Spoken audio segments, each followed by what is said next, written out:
Hello साथियों, मैं प्रशांत कुमार आप सभी का वेलकम करता हूं आपके अपने YouTube channel career computer academy में। हमने इससे पहले जो हम आईटीज के बारे में पढ़ा था, आज का हमारा जो नया टॉपिक्स है बीपीएम इंडस्ट्रीज़। शुरू करते हैं हम हमारे आज के नए चैप्टर्स को। आज का सुविचार हम देखते हैं। थॉमस एडिसन ने लिखा है ये कि कड़ी मेहनत के लिए कोई विकल्प नहीं होता है। ऑब्वियसली अगर हमें कोई विकल्प चाहिए तो हम अच्छे से मेहनत नहीं कर रहे हैं, इसलिए अच्छे से मेहनत करिए, वही आपकी 100% कड़ी मेहनत होगी। इसी के साथ में आज का जो टॉपिक है वो है आप सभी का बीपीएम इंडस्ट्री इन इंडिया। अब इंडिया के अंदर बीपीएम इंडस्ट्रीज़ क्या होती है, इसके बारे में हम यहाँ पर आप सभी के सामने चर्चा करेंगे। यहाँ पे बता रखा है इंट्रोडक्शन, आप लोगों को देखिएगा क्या बता रहा है कि the IT BPM full form of BPMs business process management industries has been fuelling India's growth. मतलब क्या है इसके अंदर कि जो आईटी बीपीएम का जो बिज़नेस होता है वो पूरे इंडिया के अंदर डेवलप हो रहा है। ठीक है, इसी के साथ में आगे देखते हैं हम। IT BPM business process management उद्योग भारत के विकास को गति दे रहा है। ओबियसली ये जो बिज़नेस है ये क्या हो रहा है, इंडिया के अंदर ग्रोथ कर रहा है।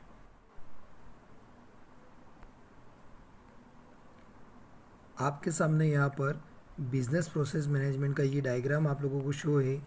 इस प्रोसेस मैनेजमेंट के अंदर आपको पूरा बता रखा है कि आपका कोई एक विज़न होना चाहिए, जिसे क्या करना है, आपको डिज़ाइन करना चाहिए, उसके बाद में उसके मॉडलिंग करेंगे, उसको एग्जीक्यूशंस करेंगे, देन मॉनिटरिंग करेंगे, देन उसका ऑप्टिमाइजिंग करेंगे।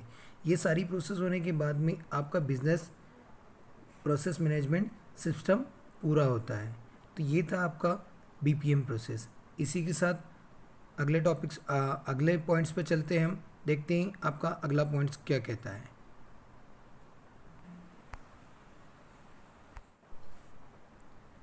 In addition to contributing towards the country's gross domestic products, आप सभी को जीडीपी का फुल फॉर्म पता होना चाहिए जी। Full form of GDP gross domestic product and export. The growth of the IT BPM industries has provided India's with a wide range and of economics and social benefits which includes creating employments, rising income levels and promoting export। इसके अंदर जो आपको बता रखा है, क्या बता रखा है कि जो जीडीपी होती है उस जीडीपी का ओवरऑल जो योगदान रहता है वो केवल आईटी बीपीएम के थ्रू ही रहता है। और जो इसके अंदर जो रोज़गार के अवसर्स होते हैं, जो हमें जो एम्प्लॉयमेंट की जो नीड होती है वो प्रोवाइड होती है।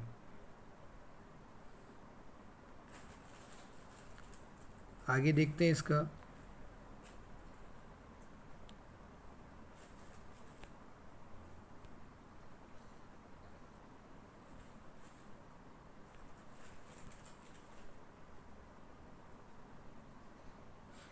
देश के सकल घरेलू उत्पादन जीडीपी और निर्यात में योगदान देने के अलावा आईटी बीपीएम उद्योग की वृद्धि ने भारत को व्यापक और आर्थिक सामाजिक लाभ प्रदान किए हैं, जिसमें रोजगार पैदा करना, आय स्तर बढ़ाना और निर्यात को बढ़ावा देना शामिल है। ये सारी चीज़ें किसके अंदर इंक्लूड होती है, ये सारी जीडीपी के अंदर इंक्लूड रहती है। और जीडीपी के टॉपिक से वो हमारा बीपीएम्स के अंदर बिजनेस प्रोसेस मैनेजमेंट के अंदर इंक्लूड है। ओके, आई होप आपको ये चीज़ समझ में आई होगी। नेक्स्ट चलते हैं अगले पॉइंट्स पर। In the place India on the world map with an image of a technologically advanced and knowledge based economic। क्या होता है कि इसमें जो बताया है कि जो इंडिया है वो नॉलेज के बेस पर अपनी एक इमेज बना पाया है का विश्व मैप के अंदर। ओके, आगे देखते हैं। इसमें बता रखा है कि इसने भारत को तकनीकी रूप से उन्नत और ज्ञान आधारित अर्थव्यवस्था की छवि के साथ विश्व मानचित्र पर स्थापित किया है। आपको यहाँ पे बता रहा है किस यहाँ पर कि जो हमारा बीपीएम इंडस्ट्रीज़ है,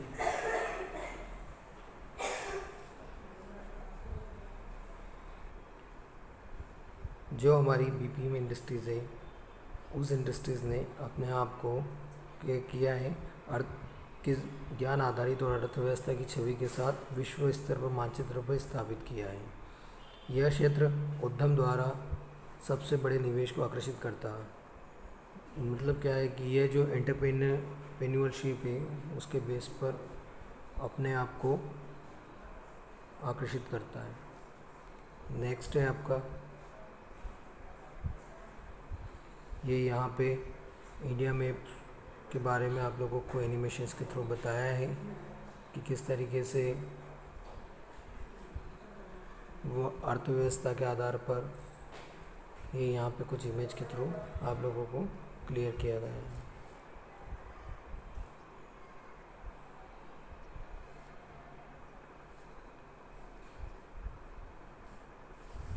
ITBPM Industries has almost doubled in terms of revenue and contribution to Indian GDP over the last decades 2008 to 18। इसमें क्या है कि पिछले 10 साल से, पिछले 10 ईयर से जो है राजस्व मतलब जो इकोनॉमिक्स जो है रेवेन्यू के बेस पर इंडिया ने दोगुनी हो गई है, मतलब डबल हो चुकी है। ओके, ITBPM उद्योग पिछले 10 वर्ष के अंदर राजस्व और भारत की जीडीपी यहाँ पे बता रखा है, रेवेन्यू एंड इंडियन जीडीपी का जो इसके अंदर इन्वॉल्विंग है वो कितना हो गया है, डबल हो गया है। तो ये यहाँ पे कुछ उसके अकॉर्डिंग यहाँ पे ये सारे डिजिट्स में ये जो बता रखे हैं आपको कि किस तरीके से ये डबल हो गए हैं। ओके, इसी के साथ नेक्स्ट चलते हैं नेक्स्ट पॉइंट पर। तो ये था हमारा इंट्रोडक्शन था आपका बीपीएम इंडस्ट्रीज़ के बारे में। इसी के साथ में अगला टॉपिक जो देखते हैं हम आज का, BPO services advantages.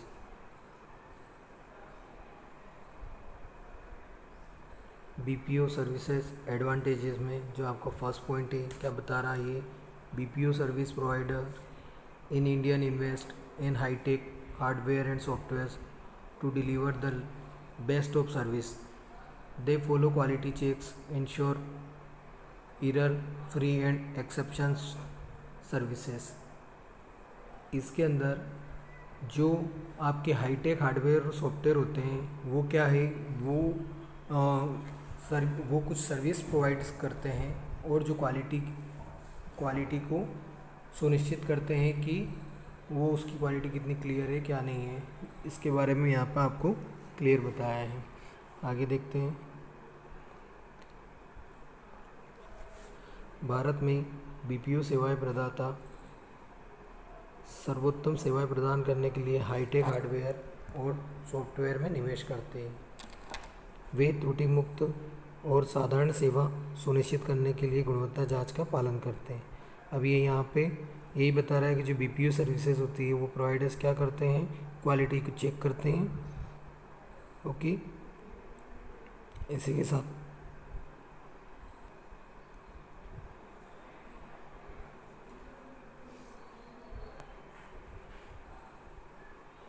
Next point है आपका, government of India encourages the BPO industries in India by providing necessary infrastructure and logistically supported।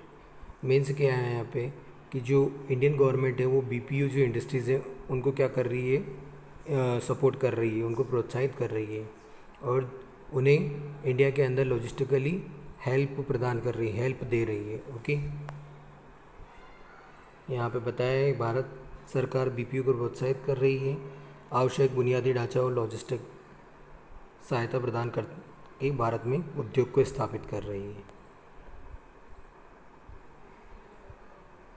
किस तरीके से? जैसे एयरलाइन सर्विसेज के थ्रू, जो आपकी ट्रांसपोर्टेशन सर्विसेज है, ये सारी जो है लॉजिस्टिकली सपोर्टेड सर्विसेज हैं।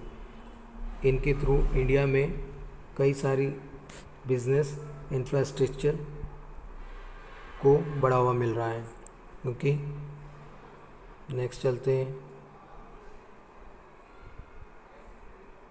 सी पॉइंट है आपका बीपीओ सर्विसेज एडवांटेज का।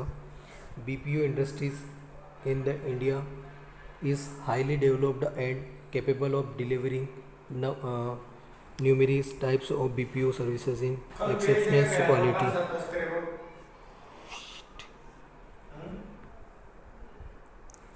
BPO industries in India is highly developed and capable of delivering numerous types of BPO services in exceptional quality.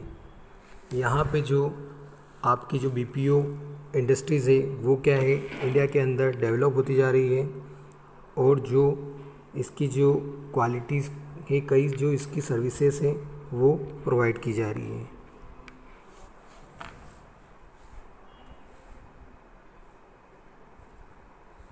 Bharat में बीपीओ उद्योग अत्यधिक विकसित हैं और साधारण गुणवत्ता में कई प्रकार की बीपीओ सेवाएं प्रदान कर रहे हैं।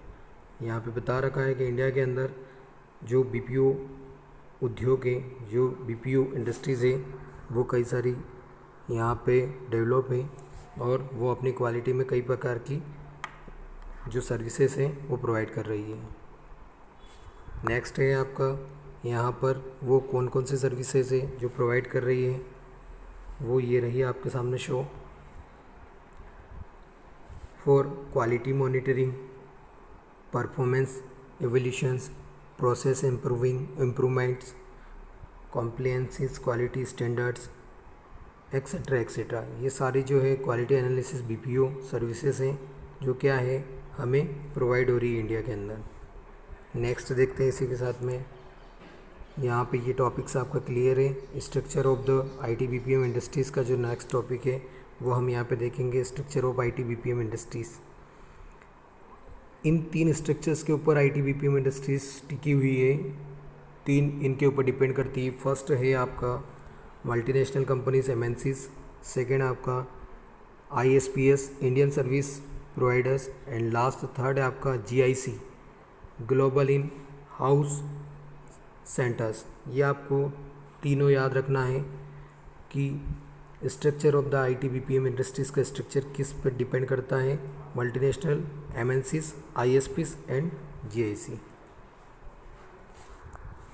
यहाँ पे हम वन बाय वन देखते हैं। फर्स्ट है आपका एमएनसीज। एमएनसीज क्या होती है? जो एमएनसीज है मल्टीनेशनल कंपनीज होती है, ओके, और इनके कुछ हेडक्वार्टर्स जो है वो वर्ल्ड में अलग अलग लोकेशन पर लोकेटेड होते हैं, लेकिन इनकी कुछ ऑफिसेज जो है वो इंडियाज़ के अंदर अलग अलग लोकेशन पे बने हुए रहते हैं। यहाँ पे ये बता रखा है आपको, MNCs have their headquarters outside India but operate in multiple locations worldwide including those in India. They cater to external clients both domestic and are global. ये मैंने आपको अभी बताया है, यहाँ पे बता रखा है कि जो MNCs कंपनीज हैं उनके जो हेडक्वार्टर्स है वो इंडिया के बाहर हैं, इंडिया से बाहर हैं, ओके, लेकिन उनकी कुछ जो ऑफिसेस हैं वो वर्ल्ड में हर जगह हैं। इसी को देखते हैं आगे। यहाँ पर आप देख पा रहे हैं कि जो बहुराष्ट्रीय कंपनीज हैं, बहुराष्ट्रीय कंपनियों का मुख्यालय भारत के बाहर है, लेकिन वे भारत सहित दुनिया भर में कई स्थानों पर काम करती हैं। वे बाहरी ग्राहकों, घरेलू और वैश्विक दोनों को सेवाएं प्रोवाइड करती है। जो एमएनसीज कंपनी है ये क्या करती है कि जो कस्टमर्स होते हैं आपके डोमेस्टिक एंड ग्लोबल कस्टमर्स, उनको सर्विस प्रोवाइड करती है। मींस जो इंडिया में वर्क कर रहे हैं वो जो इंटरनेशनल लेवल पर है वो उन दोनों कस्टमर्स को क्या करती है, अपनी सर्विसेज प्रोवाइड करती है एमएनसीज कंपनीज। इसी के साथ सेकंड देखते हैं हम यहाँ पर आईएसपीज कंपनीज। आईएसपीज कंपनीज के बारे में क्या बता रहा है यहाँ पर, इसका फुल फॉर्म है Indian service provider. Indian service providers start with their operations in India. Most of these organizations have their headquarters in India while having office in many international locations. While most have a client base which is global as well as domestic, there are some that have focused on serving only the Indian client. आपको यहाँ पे बता दें कि जो ISPs जो companies होती है ये सिर्फ क्या करती है, इंडिया के लेवल पर ही अपने यहाँ के कस्टमर्स को ही सर्विस प्रोवाइड करती है। लेकिन इसका जो मेन ऑर्गेनाइजेशन रहता है वो अपने जो इंडिया के अंदर ही है, लेकिन कहीं अधिक जगह भी ये अपनी सर्विसेज दूसरी जगह भी प्रोवाइड करती है, लेकिन वहाँ पे सिर्फ इसके ऑफिसेज बने हुए रहते हैं, वहाँ पे इनका हेडक्वार्टर्स नहीं रहता है। और इसी तरीके से यहाँ पे मैं आपके सामने कुछ कंपनीज बता रहा हूँ जो आईएसपीज के अंदर आती है। वह कंपनीज कौन कौन सी, आप सभी ने इन कंपनीज के बारे में जानते हैं। आप देख सकते हैं, नाम भी सुना होगा आपने इन सभी का। ये आपकी Airtel, Reliance, BSNL, Vodafone, Tata tele services, Idea, Aircel etcetera, ये जितनी भी जो कंपनीज है ये सारी कौन सी कंपनी है आपकी, आईएसपीएस। आपको इसका फुल फॉर्म भी पता होना चाहिए, इंडियन सर्विस प्रोवाइडर्स। ओके, ये सारी जो कंपनीज हैं इनके हेडक्वार्टर्स इंडिया में हैं और ये यहाँ के कस्टमर्स के साथ साथ मोस्टली ये सर्विसेज यहाँ के कस्टमर्स को तो प्रोवाइड होती ही होती है, बट ये इंटरनेशनल लेवल पर भी ये सर्विसेज प्रोवाइड होती है। और ये जो सर्विसेज है यह सारी सर्विसेज इंटरनेशनल लेवल पर इनके ऑफिसेज बने हुए हैं। ओके, नेक्स्ट चलते हैं। आपका लास्ट टॉपिक है last, GIC. GIC means global in house center. Global in house centers के अंदर GIC organization cater to the needs of their parent company only and do not serve external client.